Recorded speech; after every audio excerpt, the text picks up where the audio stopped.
कहूँगा कि कोशिश कर हल निकलेगा, आज नहीं तो कल निकलेगा। अर्जुन के तीर सासद मरो स्थल से जल निकलेगा। मेहनत कर, पौधों को पानी दे, बंजर भूमि से फल निकलेगा। जो है आज थमा थमा कोशिश कर वह चल निकलेगा। नमस्कार साथियों, आप सभी का स्वागत है। यूजीसी नेट जून 2024 के री एग्ज़ाम की डेट आ गई है। 21 से 4 के बीच पेपर है आपका। पिछले दिनों 18 जून को एग्ज़ाम हुआ, फिर कैंसिल हुआ, सीबीआई जांच, पेपर लीक जैसे मामले चले। इस बीच पेपर होगा कि नहीं होगा री एग्ज़ाम, कैंडिडेट्स पढ़ भी नहीं पाए। फिर आगे दिसंबर का नेट का एग्ज़ाम है। पेपर 1 की बात आज हम करेंगे। इसके लिए अक्सर कमेंट आते रहते हैं कि पेपर 1 की बात करिए। पेपर 2 की तो मैं कई सारे इंटरव्यू लिया हूँ, बात भी किया हूँ, खुद भी बात करता रहता हूँ। पेपर 1 के लिए बात के लिए आज हमारे साथ हैं कौशल पांडे जी, आपका स्वागत है। सबसे पहले इनका हम परिचय करा देते हैं। ये मूलतः गोंडा उत्तर प्रदेश से हैं। स्नातक इनका BHU से हुआ है। स्नातक दिल्ली विश्वविद्यालय के रामजस कॉलेज से और दिल्ली विश्वविद्यालय के हिंदी विभाग में ये शोधार्थी हैं। ज़्यादा क्वालिफाइड हैं, 2-3 बार नेट भी हैं। तो अब हम पेपर 1 से सबसे पहले हम बात ये करेंगे कौशल भाई कि अभी जो एग्ज़ाम है 21 तारीख से लेकर 4 के बीच, तो जो 10 से 15 दिन अलग अलग सब्जेक्ट के लिए बचते हैं, उसमें थोड़ा सा शार्ट में बता दीजिए कैसे तैयारी, इसके लिए क्या किया जाए। उसके बाद हम दिसंबर के लिए आएंगे विस्तार से बात करने का। सबसे पहले नमस्कार आपके सभी दर्शकों को।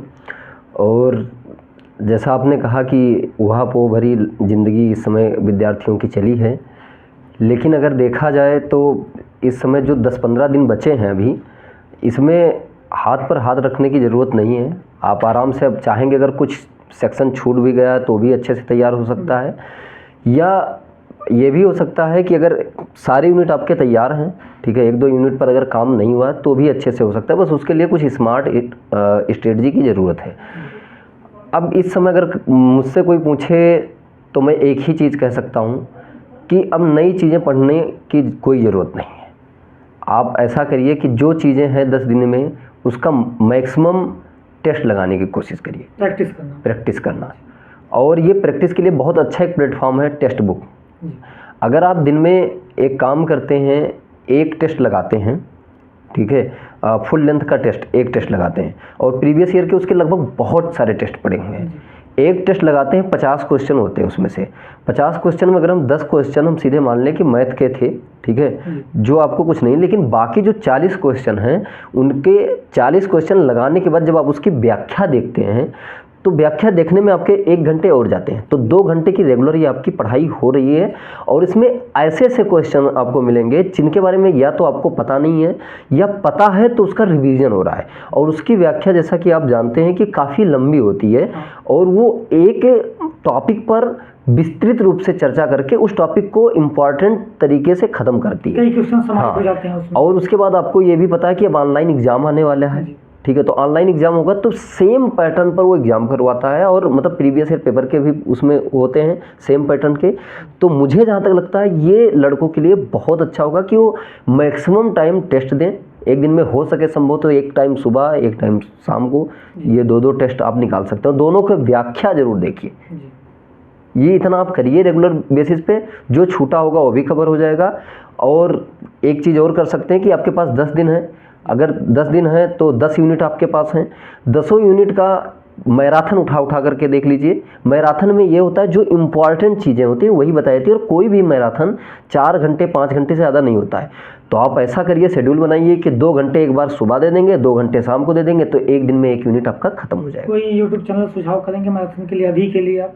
यूट्यूब चैनल तो कई सारे हैं। जैसे अगर आप उठा करके देखेंगे तो डॉक्टर प्रीति मैम एक है जो कि टेक्स्ट बुक वाले पर पढ़ाती हैं, उनका है हायर एजुकेशन का, उनका 4 घंटे का मैराथन है, मैंने देखा है, बहुत अच्छा है।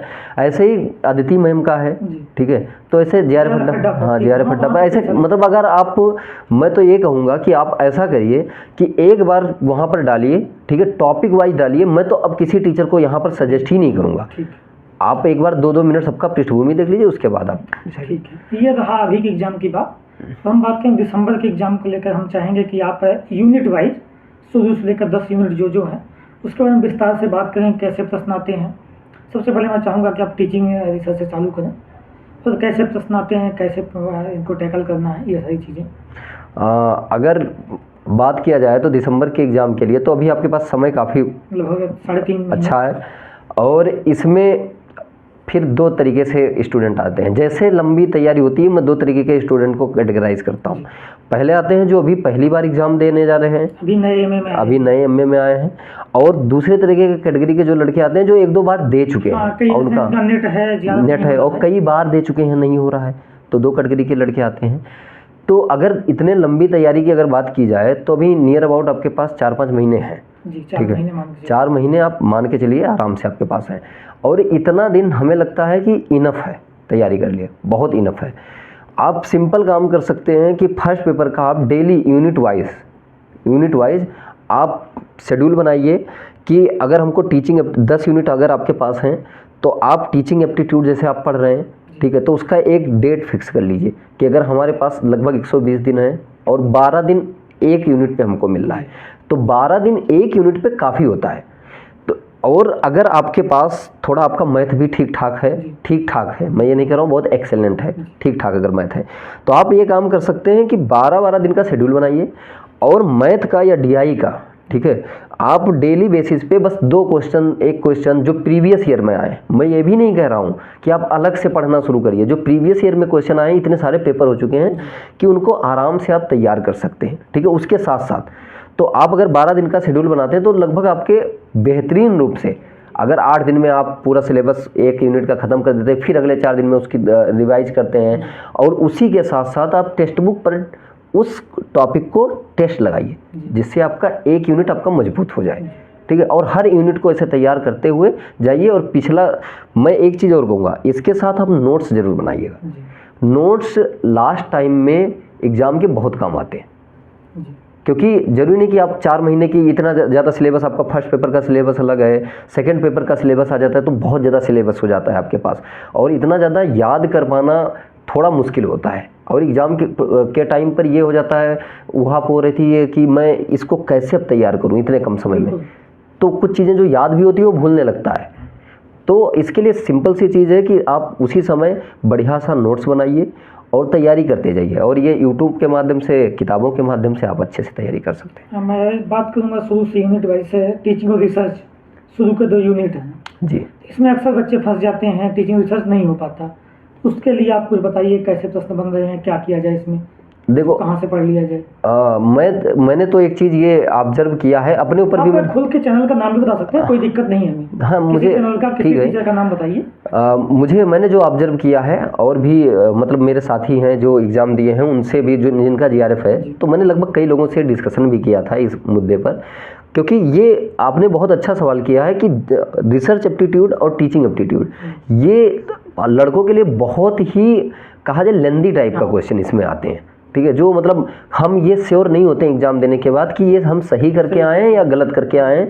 जब एग्ज़ाम दे करके आते हैं, जब हमारा आंसर किया जाता है, तभी हम पता कर पाते हैं कि मेरा सही था या गलत था, ठीक है, एग्ज़ाम देने के बाद नहीं पता। तो इसके लिए सिंपल आप काम कर सकते हैं, पहले आप उठाइए बुक, और उसके पहले ये बुक से भी बहुत अच्छे से समझ में नहीं आता है। अगर आप देखिए, अगर फर्स्ट टाइम आप एग्ज़ाम देने जा रहे हैं तो आप उठाएंगे तो आपका मन नहीं करेगा, आप बंद कर देंगे बुक। तो आप एक काम करिए, सबसे पहले यूट्यूब से पढ़िए उसको, ठीक है, एक बार पूरा उसको यूट्यूब से पढ़ करके सिलेबस ख़त्म कर दीजिए। जैसे मान लिया टीचिंग एप्टीट्यूड का पूरा सिलेबस यूट्यूब से, भरत सर हैं, बहुत अच्छा पढ़ाते हैं टीचिंग एप्टीट्यूड का, और एक और है डीके गुरु ट्यूटोरियल, ठीक है, इन दोनों में से आप किसी को भी उठा सकते हैं। और यहाँ से करने के बाद आप उसके बाद फिर पुस्तक उठाइए, चाहे केवीएस मदान आप उठा लीजिए, चाहे दृष्टि उठा लीजिए, दोनों के रोल लगभग बराबर हैं। लेकिन मैं कहूँगा अगर ज़्यादा आपके पास समय बहुत ज़्यादा है और कंटेंट के मामले में अगर ज़्यादा कंटेंट उठाना चाहेंगे तो आप उठाइए ये केवीएस मदान। केवीएस मदान इसलिए मैं रिकमेंड कर रहा हूँ, आप जब टीचिंग एप्टीट्यूड का एग्ज़ाम दे रहे हैं, आप टीचिंग एप्टीट्यूड के जब क्वेश्चन सॉल्व कर रहे हैं, तो आप एक चीज़ फाइंड करते हैं कि आपके दिमाग में कितनी चीज़ें याद हैं, वो टीचिंग एप्टीट्यूड माने नहीं रखता। उसमें माना रखता है कि आप भाषा कितना पकड़ रहे हैं, और भाषा तभी पकड़ पाएंगे जब आप पढ़ेंगे पुस्तक को। तो आपके लिए इसलिए पुस्तक भी ज़रूरी है, केवल यूट्यूब चैनल से काम नहीं चलना। तो ये दोनों करके, और तीसरी चीज़ जो सबसे इम्पॉर्टेंट है वो है आपका टेक्स्ट बुक। आप उसको मिस नहीं, हाँ, प्रैक्टिस डेली बेसिस पे आप करिए। ये नहीं हो इतने सारे टेस्ट पढ़ें कि आप लगभग 4 महीने लगातार टेस्ट लगा सकते हैं टेक्स्ट बुक पे, फर्स्ट पेपर के डेली बेसिस पे करिए। और आप ये आकलन करिए कि मेरे 5 क्वेश्चन टेक्स्ट बुक के मतलब जो मेरे टीचिंग एप्टीट्यूड के मतलब जो मैं पढ़ रखा हूँ उसमें कितने सही जा रहे हैं, कितने गलत जा रहे हैं। ठीक है, ये टीचिंग एप्टीट्यूड। ऐसे रिसर्च एप्टीट्यूड का है, रिसर्च एप्टीट्यूड का भी आप डीके गुरु ट्यूटोरियल से उठा सकते हैं और कुमार भरत सर से, दोनों काफ़ी अच्छा है और मैंने दोनों देखा है। डीके गुरु ट्यूटोरियल एक बार आपको अच्छे से आपको बढ़िया से कर देगा, लेकिन कुछ चीज़ें दोनों लोग नहीं पढ़ाते हैं। जैसे जो क्वेश्चन आ रहे हैं +1 करके -1 करके और एक जेट टेस्ट, टी टेस्ट, ये सब आते हैं जो, ये लोग बहुत कम कर रहे हैं। तो इसके लिए आप क्या करिए, सिलेबस उठाइए। सिलेबस उठाने के बाद आप कुछ जो टॉपिक आपने नहीं पढ़ा है उस टॉपिक को यूट्यूब पे डालिए। अब तो सबसे आसान चीज़ है, आप टॉपिक वाइज डालिए। टी टेस्ट क्या है, जेट टेस्ट क्या है, 2-2 मिनट के शॉर्ट वीडियो में आप देख लीजिए, आपके क्लियर हो जाएंगे। और उसके शॉर्ट नोट्स बना लीजिए। आप टीचिंग एप्टीट्यूड का अलग नोट्स, रिसर्च एप्टीट्यूड का अलग नोट्स, और सेम प्रोसेस, फिर टेक्स्ट बुक से आप टेस्ट लो। ये 2 यूनिट हो गए। इसके बाद हम बात कर रहे हैं कम्युनिकेशन का। कंप्रीहेंशन तो लगभग सबका हो ही जाता है, तो 1 यूनिट तो हम मान के चलते हैं लगभग सब कर लेते हैं। फिर कम्युनिकेशन, ICT और एक है पर्यावरण इन्वायरमेंट, इन तीनों की हम बात करेंगे। इन पे थोड़ा सा बताइए क्या कैसे हो सकता है, कहाँ से पढ़ा जाए। आशीष भाई, ये जो सवाल है आपका ना, ये बहुत जेन्युइन सवाल है। और मतलब सबसे बड़ी बात अगर हम देखें तो यही नंबर उठाते भी हैं आपके एग्ज़ाम में। अगर आप 30+ जाना चाहते हैं तो यही 5-6 यूनिट जो बाकी बचे हैं, इसी में आपको करना होगा जो करना होगा। बाकी इसमें मतलब उठेंगे नंबर, अगर आपने अच्छे ठीक ठाक से पढ़ाई कर ली 3-4 महीने में तो उठेंगे, ऐसा मैं नहीं कह रहा हूँ। लेकिन इसमें क्या है, श्योरिटी होती है। एग्जाम देने के बाद भी हमको श्योर होता है कि हाँ मैंने सही मारा है। क्योंकि अगर ICT के आप क्वेश्चन पूछ लिया कि निम्नलिखित को क्रम से लगाइए, कौन सी मेमोरी फास्ट है, कौन सी, तो आप जब करके आते हैं तो कॉन्फिडेंस होता है कि हाँ मैंने सही किया है, फैक्चुअल चीज़ें हैं। और उसमें क्या होता है, आप मार करके आए हैं तो वो सब्जेक्टिव है, आपको चीज़ें समझ में नहीं आ रहा है कि यार मैंने जो किया है वो सही होगा या नहीं सही होगा। ठीक है, तो अब इसके लिए सिंपल आप काम कर सकते हैं कि आप इसके लिए भी सेम स्ट्रेटजी उठाइए। अगर आप नए स्टूडेंट हैं तो आपको सबसे पहले यूट्यूब से वीडियो देखिए। अब एक टॉपिक पर अगर आ जाते हैं, कम्युनिकेशन का भी आ जाते हैं, तो ये भी मैं बता दूं, डीके गुरु ट्यूटोरियल और कुमार भरत सर ने काफ़ी अच्छा कम्युनिकेशन का पढ़ा रखा है, आप वहाँ से देख लीजिए, दोनों लोग से देख सकते हैं। और इसके अलावा आप बुक भी उठाइए। बुक बहुत कंपलसरी है, मैं कहूँगा बहुत लोग कहते हैं कि बुक मत करो, बुक उठाओ जरूर। और इसके बाद टेक्स्ट बुक उठाओ यहाँ से करके। और कम्युनिकेशन थोड़ा छोटा भी टॉपिक है, हाँ सीमित टॉपिक है, तो मैं तो ये कहूँगा कि इसमें नंबर भी आने के चांसेज है। और एक बात ये है कि 5-5 क्वेश्चन सारे यूनिट से, आपको तोप नहीं बनना है किसी टॉपिक में, लेकिन हाँ जिस टॉपिक में आपको पकड़ पाना है उस टॉपिक पे काम ज़्यादा करना है। अब जैसे कम्युनिकेशन के नंबर तुम अच्छे उठा सकते हो, तो आप सिंपल काम कर सकते हैं कि कम्युनिकेशन को 2 बार आप तैयार कर लीजिए, क्योंकि छोटा टॉपिक है भाई, आपके पास 4 महीने समय है। मुझे लगता है कि अगर कोई व्यक्ति अच्छे से करना चाहे तो 4 दिनों में एक बार वो कवर कर सकता है। तो और उसके बाद टेक्स्ट बुक से टेस्ट लगाइए। ठीक है, ICT और पर्यावरण, हाँ अगर ICT की बात करें तो ICT पर भी सेम मैं बात करना चाहूँगा, लेकिन ये क्या है, थोड़ा इसका जो नंबर है ना और अच्छा उठता है। ये भी थोड़ा बहुत ज़्यादा ऐसा नहीं कि लेंदी है या बहुत ज़्यादा कुछ है, बेसिक नॉलेज कंप्यूटर की मांगता है, बेसिक नॉलेज। तो आप इसमें सिंपल क्या कर सकते हैं कि आप कुमार भरत सर की डीके ट्यूटोरियल की आप उठा लीजिए, यहाँ से आपको तैयारी करना है। और उसके बाद फिर क्या करिए, फिर बुक उठाइए और तीनों मिला के नोट्स बनाइए। तीनों मिला के नोट्स बनाइए। इस नोट से फिर वही बेनिफिट होगा कि लास्ट टाइम में आपको मेमोरी करने में या रिमेंबर या याद करने में बहुत आपको मदद करेगा। ठीक है, और उसके बाद टेक्स्ट बुक आपका है, टेक्स्ट बुक से आप टेस्ट लगाइए, कंटिन्यू करिए। और इस पर भी एक चीज़ और है कि कुछ प्रश्न ऐसे आते हैं, मैंने देखा है कि जो प्रश्न आपको लगता है कि आउट ऑफ सिलेबस है, आपको लगता है, जैसे कभी ये बाइनरी नंबर में पूछ लेता है, ठीक है, उसमें 2 वाला पूछता है तो कर लेते हैं, लेकिन हेक्साडेसिमल ये सब पूछता है तो नहीं, तो आप इसको छोड़ के मत जाइएगा, मे भी हो सकता है कि पूछ ले। ठीक बात है। हाँ, इसके बाद हम मैथ पे हैं, उसके पहले हम हायर एजुकेशन की बात करेंगे, क्योंकि हायर एजुकेशन हमारे सिलेबस का हिस्सा है और आगे काम भी हायर एजुकेशन में हम जा भी रहे हैं। तो उसके लिए हम बात करेंगे, उससे प्रश्न कहाँ से बनते हैं, एक बार आप थोड़ा सा विस्तार से बता दें, प्रश्न कहाँ से बनते हैं, इसको कहाँ से कवर किया जाए। बड़ा चैप्टर है ये, इसमें संविधान भी ऐड है, हालांकि संविधान से प्रश्न आते नहीं है जल्दी, दिखे नहीं कभी, लेकिन ऐड है इसमें। आप हायर एजुकेशन की अगर बात कर रहे हैं तो इसमें एक शिव सर की वीडियो है, ठीक है, केवल एक ही वीडियो शिव सर की आप देख लीजिए।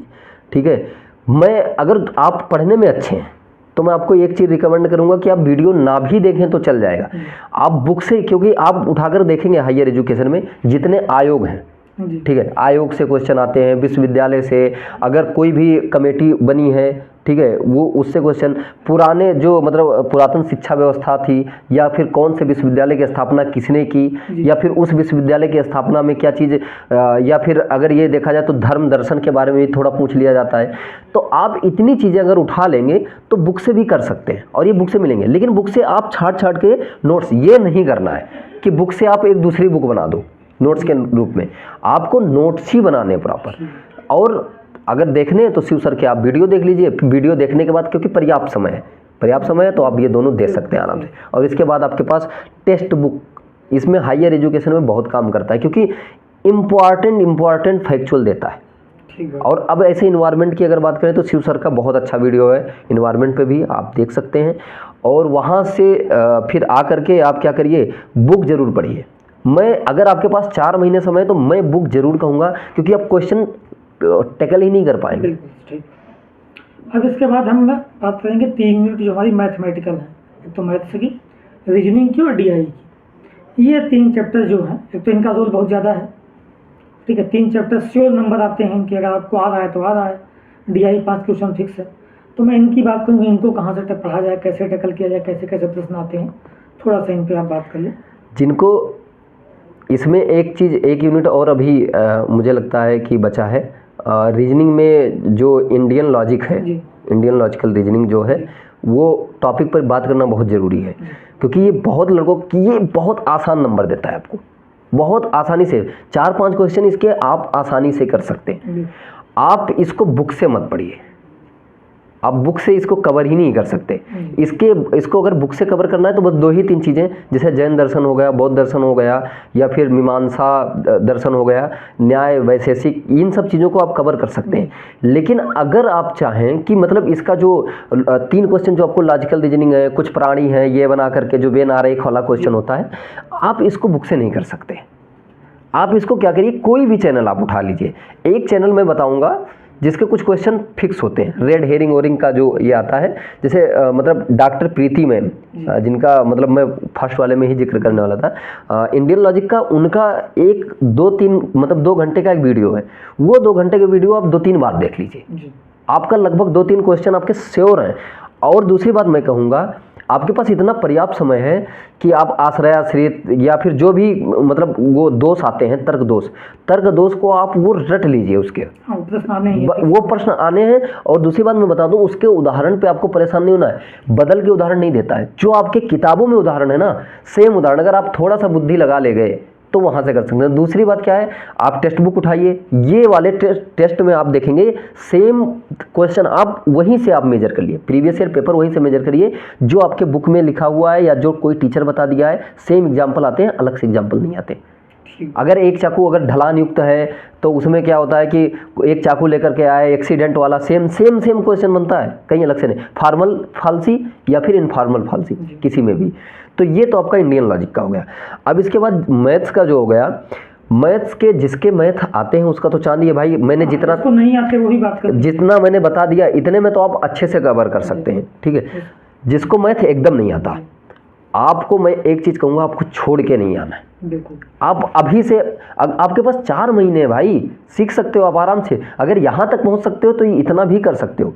आप हायर एजुकेशन में जाना है तो नॉर्मल मैथ केवल पढ़ना है, कक्षा 6 से लेकर के 8 के बीच में। 8 के बीच में, मैं 10 की भी बात नहीं कर रहा हूँ, 8वीं तक का मैथ आता है। आप उठा करके जो परसेंटेज के क्वेश्चन होते हैं, जो भी होते हैं, वो उठा करके देख लीजिए। सिंपल आपको क्या करना है, न्यू जंक्शन इंडिया या नव भारत निर्माण पे एक वीडियो पड़ी हुई है 24 घंटे की। आप कहेंगे 24 घंटे का मैथ, भाई 24 घंटे, एक घंटे आप डेली अगर दे दें, बिल्कुल बेसिक से 1 घंटे में बंदे ने एक चैप्टर बताया। अगर आपको एकदम मैथ नहीं आता है, आप वहां से मैथ सीख सकते हैं। 24 घंटे का वीडियो है, आप 48 घंटे में पढ़िए।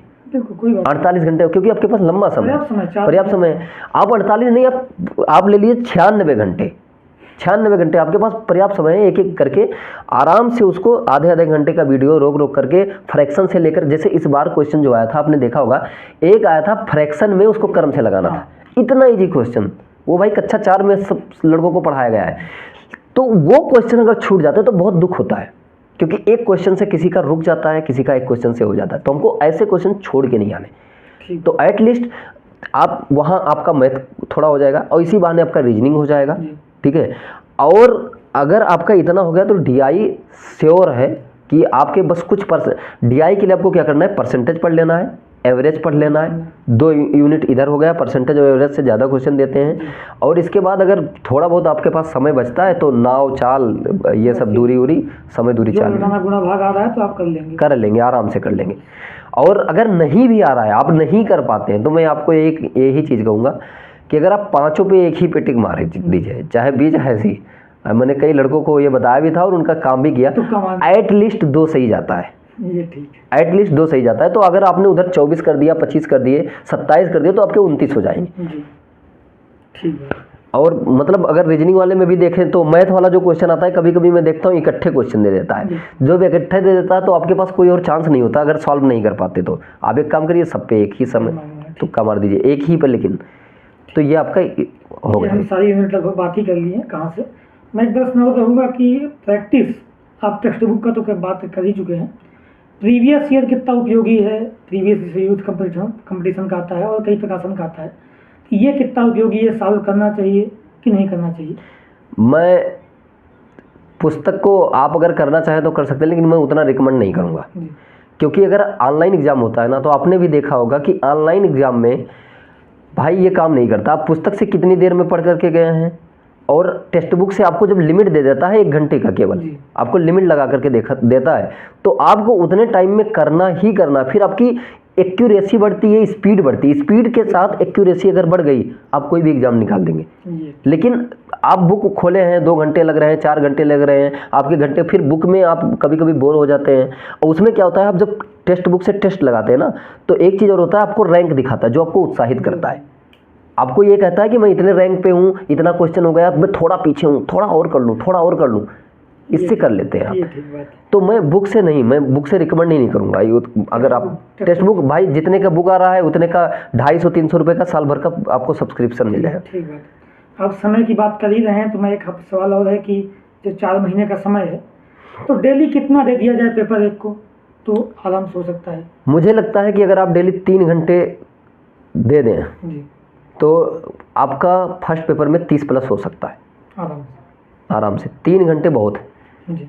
अब मैं ये नहीं कहूँगा उड़ा करके कि आप 6 घंटे 7 घंटे आप इसको दीजिए, तो संभव भी नहीं भाई। अगर आप 6 घंटे रेगुलर दोनों सब्जेक्ट मिला करके देते हैं, 4 महीने की मैं बात कर रहा हूँ, आपका जेआरएफ कोई नहीं रोक सकता। लेकिन मन से, ये नहीं कि आप कहीं अलग बिजी हैं उसके बाद भी आप कह रहे हैं हम पढ़ाई तो कर रहे हैं ना, अलग चीज़ें हैं। ठीक है। एक चीज़ और सवाल आता है, कोचिंग, हम कोचिंग ऑनलाइन ले लें ऑफलाइन ले लें, वो कितना ज़रूरी है? क्लास किसी कोचिंग लेना ज़रूरी है, या ऐसे जैसे आप बता रहे हैं यूट्यूब से, पेपर से, तो हम चीज़ें मतलब आसानी से हो जाती हैं? मैं एक चीज़ आशीष भाई मैंने देखा है कि अगर आप ऑनलाइन कोचिंग लेते हैं, ठीक है, तो जो यूट्यूब पे आपको एक गाइड करता है, क्योंकि उसको मैं ये मतलब किसी को बुरा ना लगे, लेकिन ये जो मैं बोलने जा रहा हूँ व्यूज के लिए वो बोलता है, वो आपको अपनी पूरी पावर झोंक देता है कि मेरा स्टूडेंट बढ़े, मेरा चैनल बढ़े, सब कुछ बढ़े। ये मत सोचिए कि वो चैनल पे अपने कुछ और पढ़ाता है और अपने सब्सक्रिप्शन वाले पेज पे कुछ और पढ़ाता है। नहीं, वो अपने YouTube पे उतना ही अच्छा पढ़ाता है जितना अच्छा अपने उस पे पढ़ाता है। और आप हर यूनिट का उठा करके देख लीजिए, आपको एक से एक बेहतरीन टीचर मिलेंगे और पूरे बाकायदा उनकी प्लेलिस्ट पड़ी हुई। आपको कुछ नहीं करना है, आप थोड़ा दिमाग लगाइए कि झांसे में नहीं आना है, आपको 3-4 हज़ार रुपये आपको नहीं खर्च करने हैं। आप रेगुलर बेसिस पे इस पे दीजिए और थोड़ा किताबों पे दीजिए, सब्सक्रिप्शन पे दीजिए, आपका आराम से हो जाएगा। आपको ये ना कोचिंग लेने की ज़रूरत है। हाँ, अगर पर्सनल गाइडेंस कोई अगर मिल जाता है, कोई अच्छा लड़का आपको मिल जाता है, आपके सीनियर मिल जाते हैं, उनसे थोड़ा बहुत गाइडेंस लेते रहिए। लेकिन अगर कोई कहता है ज़्यादा आपको इधर बताता है कि और आपको लगता है कि नहीं मैं जो कर रहा हूँ वही बेटर है, आप अपने दिमाग से ही करिए, हो जाएगा आपका। चलिए, लगभग हमने सारी बातें कर ली हैं। आप अपनी तरफ से कुछ और बातें, कुछ मोटिवेशन, कुछ आशीर्वचन? मैं यही कहूँगा लोगों को कि बहुत ऐसे लड़के हैं जो मतलब 7 के भी हैं और जिनका 1-1 नंबर से रुक जा रहा है, 2-2 नंबर से रुक जा रहा है। मुझे पर्सनल फील होता है कि काश भगवान उनको भी हमारे साथ ही जेआरएफ दे देता, या फिर ऐसे बहुत लड़के हैं जिनको दे देता तो अच्छा होता। लेकिन आपको नहीं भी अगर ऐसा हो रहा है तो आपको हार नहीं मानना है। एक ही चीज़ कहूँगा कि कोशिश कर, हल निकलेगा, आज नहीं तो कल निकलेगा। अर्जुन के तीर शासद मरो स्थल से जल निकलेगा। मेहनत कर, पौधों को पानी दे, बंजर भूमि से फल निकलेगा। जो है आज थमा थमा कोशिश करूँगा चलने के लिए। ठीक बात है, बहुत बहुत आभार आपका, बहुत बहुत धन्यवाद आपका आशीष भाई। धन्यवाद कौशल भाई। ठीक है, शुक्रिया आप सभी का।